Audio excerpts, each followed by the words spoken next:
début des années 20. Alger. Dans l'Algérie encore française, au sein d'un quartier populaire, grandit Albert Camus. Pupille de la nation, parce qu'orphelin de père par fait de guerre, il est élevé par une mère analphabète et sourde. Lui qui toute sa vie, écrivain, journaliste, philosophe, ne se soucia que du dire et du faire entendre. Toute sa vie, que ce soit pour la reconnaissance du peuple kabyle ou le droit des Arabes en Algérie française, au sein de la résistance durant la Deuxième Guerre mondiale, il la passa engagé pour la justice et l'égalité des êtres.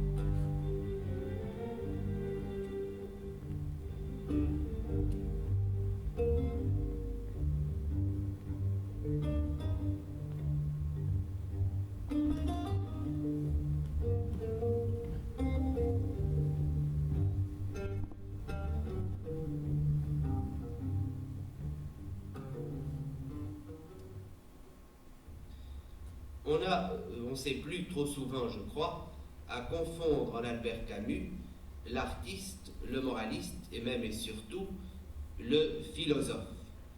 Monsieur Albert Camus, je voudrais vous demander tout d'abord, que pensez-vous de cette confusion dont vous êtes souvent victime? Eh bien, c'est une confusion inévitable, mais si tant est que le point de vue d'un artiste sur lui-même soit le bon, je voudrais insister sur le fait que, personnellement, je me sens et je me considère d'abord comme un artiste.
N'est pas à mes yeux une réjouissance solitaire. Il est un moyen d'émouvoir le plus grand nombre d'hommes en leur offrant une image privilégiée des souffrances et des joies communes. Il oblige donc l'artiste à ne pas se séparer. Il le soumet à la vérité la plus humble et la plus universelle.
plein d'artistes parce qu'ils se sentaient différents, apprend bien vite qu'il ne nourrira son art et sa différence qu'en avouant sa ressemblance avec tous.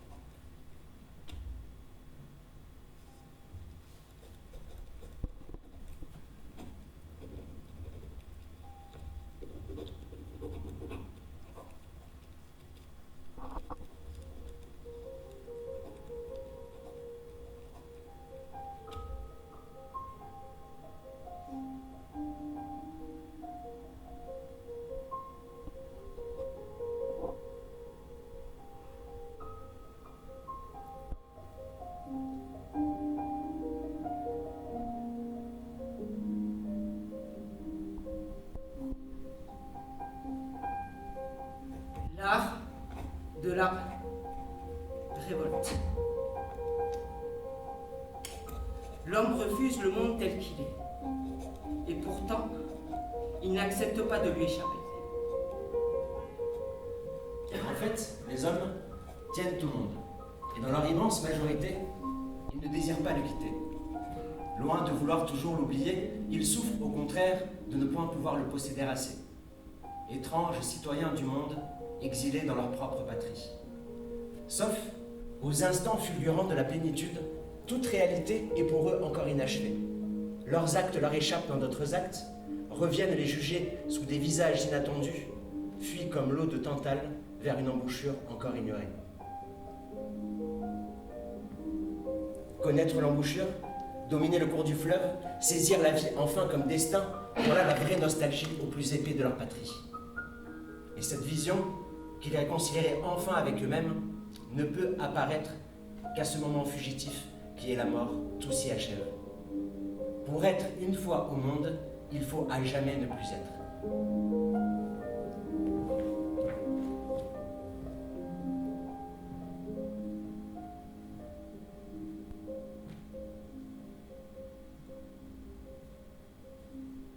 Observant ces vies du dehors, on leur prête une unité et une cohérence qu'elles ne peuvent avoir en vérité, sauf pour l'observateur.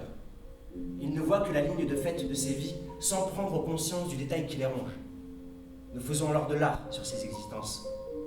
De façon élémentaire, nous les romançons. Nous désirons que l'amour dure et nous savons qu'il ne dure pas. Si même par miracle, il devait durer toute une vie, il resterait encore inachevé.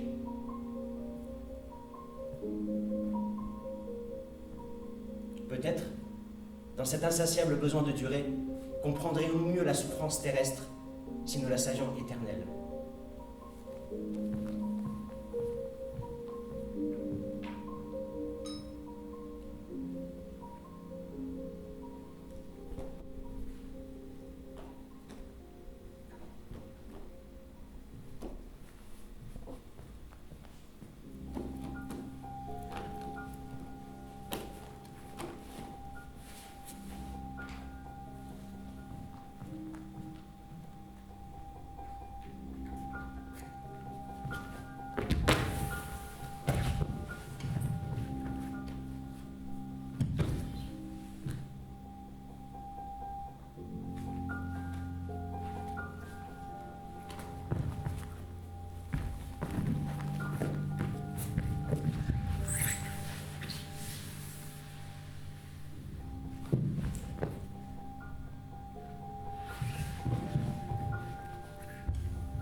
Écrire.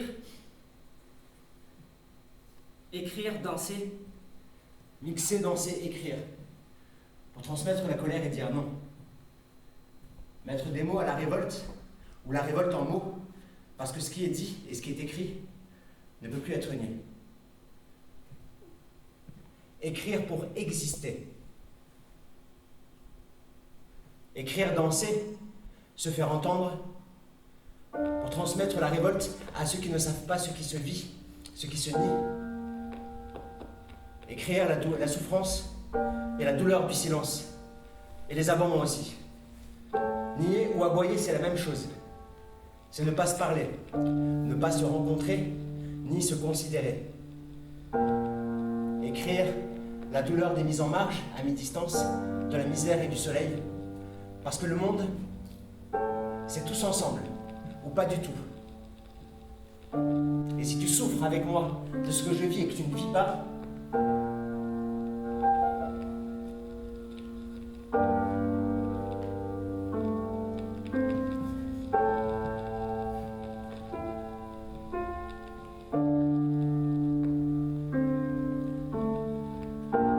on a une chance de sauver ce monde.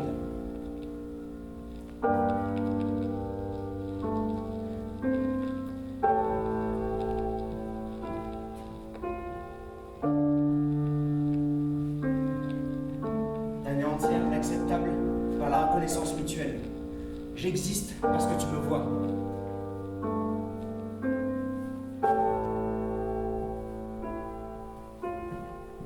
Cette camaraderie, finalement, entre les hommes, cette camaraderie-là, c'est hyper important parce qu'il sait, lui, plus que les autres, qu'on n'existe qu'un individu, il n'existe pas seul comme ça. Que c'est la connexion avec d'autres, qu'on fait partie d'un tout. C'est lui qui dit solitaire, mais solidaire. Quand il écrit Misère dans la Kabylie, il dénonce le colonialisme. Il dénonce le colonialisme, au moins en 1937. C'est un humain, c'est un homme normal. C'est-à-dire qu'il était aussi capable d'égoïsme. C'est pas un saint. C'est pas un saint, c'est plus fort que ça. C'est un vivant.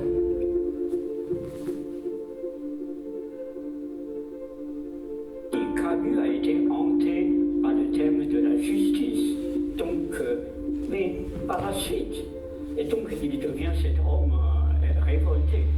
Mais il découvre que beaucoup de ceux qui se lancent dans la lutte contre l'injustice, une fois qu'ils ont le pouvoir, ils deviennent des justiciers sanguinaires, pire ils commettent des choses pires. Donc à la fin, il a quand même posé cette question. Quelle serait une justice sans amour?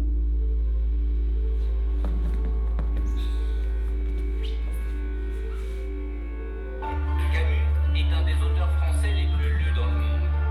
Chaque génération se l'approprie. Du groupe rock The Cure à Patti Smith, des auteurs de BD aux street artistes. Il est branché, il est de son temps, il est de maintenant, et ça c'est fabuleux.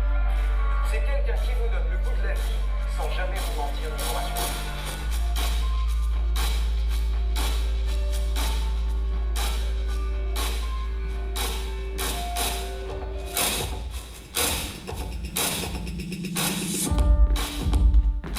Camus a été et est resté un anticolonialiste, comment dire, convaincu.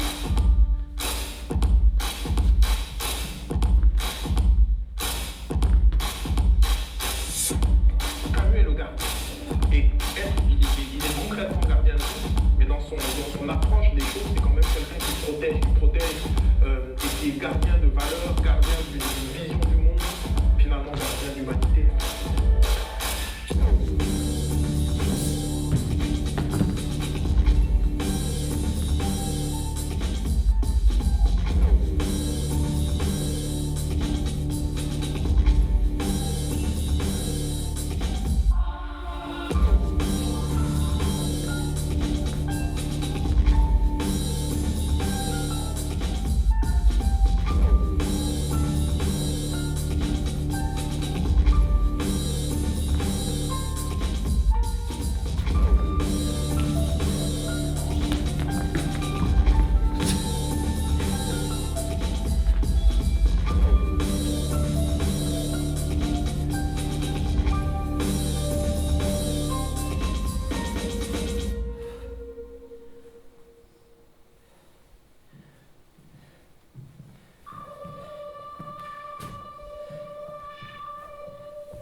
Camus a du style. Camus est stylé. C'était un don juin.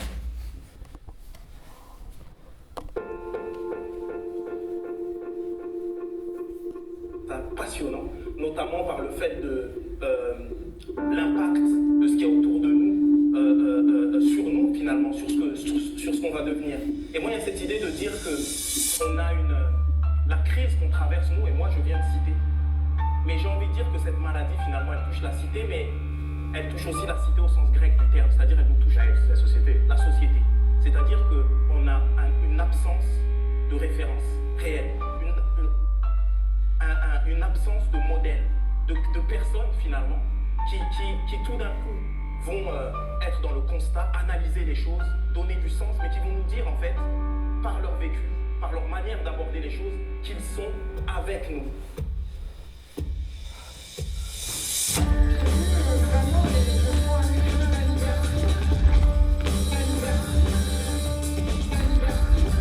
Cela s'appelle la camaraderie, je crois, qui a été une des grandes joies de ma vie. Camus s'est révolté contre tous les totalitarismes et aujourd'hui, savoir plus que jamais. À travers le monde, les défenseurs de la liberté le citent en modèle.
Et si l'on songe à ce que l'on sait du peuple kabyle, sa fierté, la vie de ces villages farouchement indépendants, la constitution qu'ils se sont donnée, une des plus démocratiques qui soit, leur juridiction enfin qui n'a jamais prévu de peine de prison, tant l'amour de ce peuple pour la liberté est grand. Alors la ressemblance se fait plus forte, et l'on comprend la sympathie instinctive qu'on peut vouer à ces hommes.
Camus écrit trop bien, trop librement. Il sait rallier les hommes par le pouvoir de la rhétorique. Censuré, il doit quitter Alger. Pour ses bons mots, censurés. Bons articles, censurés. Pour ses combats, censurés.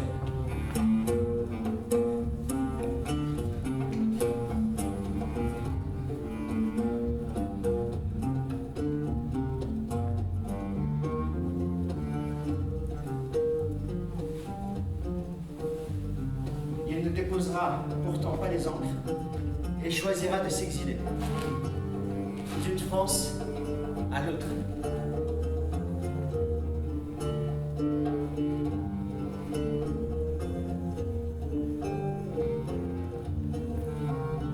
Il débarque à Paris.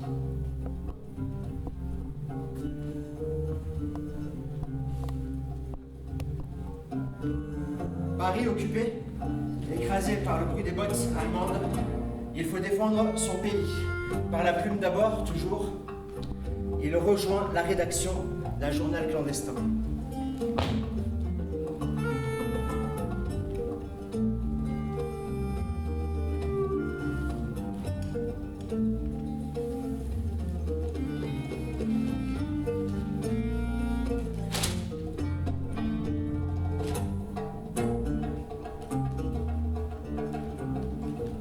Frénétiquement, écrire pour faire savoir ce qui se passe du côté des oubliés. Là où, malgré la poussière et la terre dans la bouche, on résiste. On résiste à l'oppression.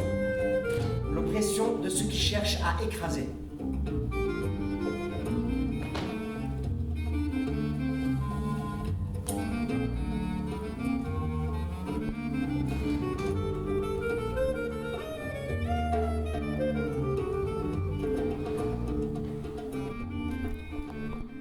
Et puis, le maquis duquel il écrit. Si la violence est inacceptable, elle est parfois nécessaire. Je peux tuer quelqu'un sans le haïr. Si son positionnement durant la Deuxième Guerre mondiale est clair, l'Algérie le déchire. J'ai mal à l'Algérie, comme j'ai mal au poumon. Écrit l'ancien tuberculeux. Comment choisir entre son père et sa mère? Son bras droit, son bras gauche, ses deux poumons. Lui qui écrit que... Les vrais artistes ne méprisent rien. Ils s'obligent à comprendre au lieu de juger. Au moment de la guerre d'Algérie, il ne comprend plus. Et ce combat d'entre-soi le désespère.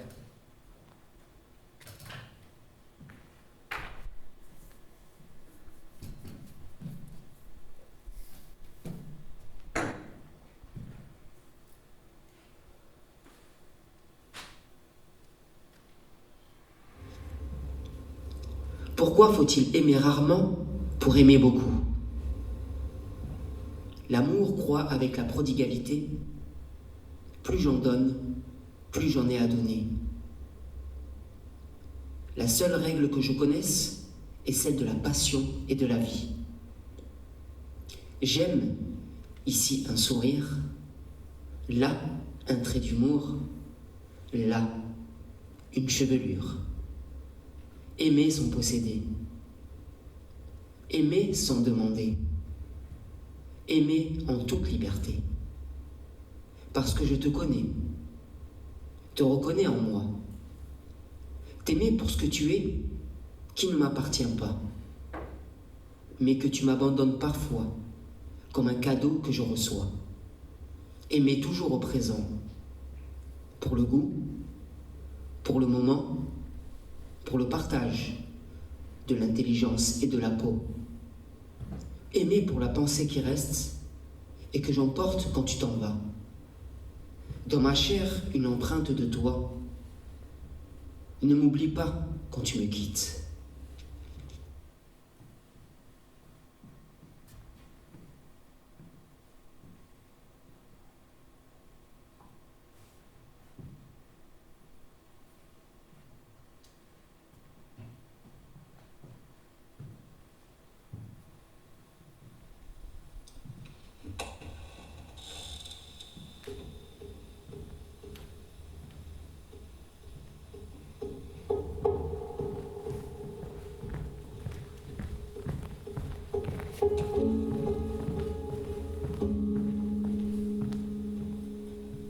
Dit cette chose en substance qui est importante et moi qui m'a bouleversé, qui m'a dit on ne peut pas lutter contre l'injustice en commettant d'autres injustices d'une certaine manière, il dit ça en substance. Et donc moi, je ne pouvais plus être injuste vis-à-vis de moi-même, vis-à-vis des autres. À un moment donné, il s'agissait finalement, comme dit Camus, d'exercer au mieux mon métier d'homme, mon métier d'être humain. À savoir que même si le monde est absurde, même si finalement tout ça n'a pas de sens, eh ben, on doit exercer au mieux notre métier d'être humain, d'homme. Et en lisant ça, j'étais en train de me construire une colonne vertébrale. Je vous apporte la bonne nouvelle. L'Académie suédoise vous a en effet aujourd'hui, à sa session de cet après-midi, décerné le prix Nobel de littérature pour, et je cite textuellement le message de l'Académie, votre importante œuvre littéraire qui met en lumière avec un sérieux pénétrant les problèmes qui se posent de nos jours à la conscience des hommes. Vous êtes le 9e Français à recevoir cette haute récompense. Je suis heureux de constater que la France distance ainsi de loin dans cette grande compétition internationale de génie littéraire tous les autres pays.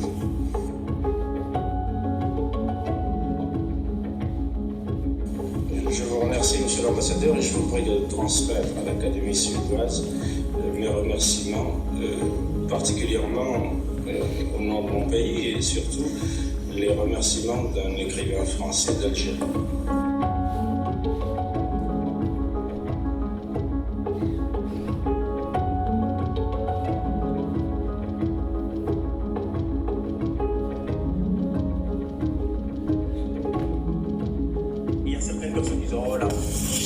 J'ai toujours dit que l'amour c'était quelque chose de vital. Et de mon point de vue, être subversif aujourd'hui, c'est être capable de dire je t'aime.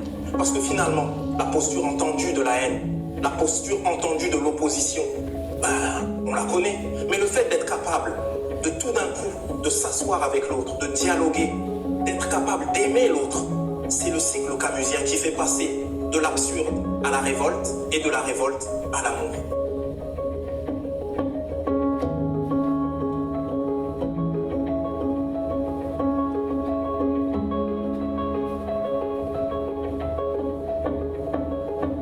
Le fait de dire que finalement, l'artiste est un homme révolté dans le sens où il dit non.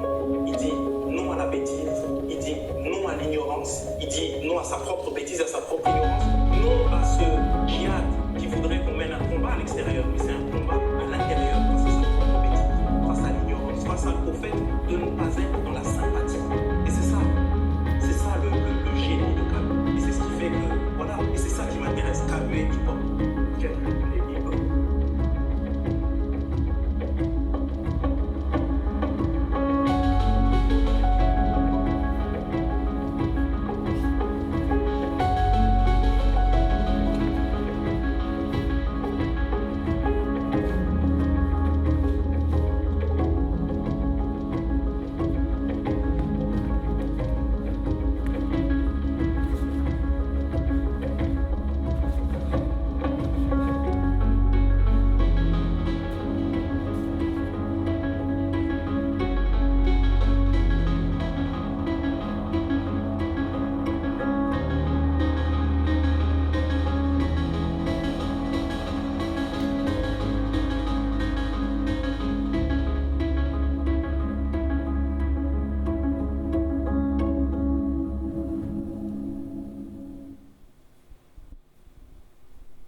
Thank you.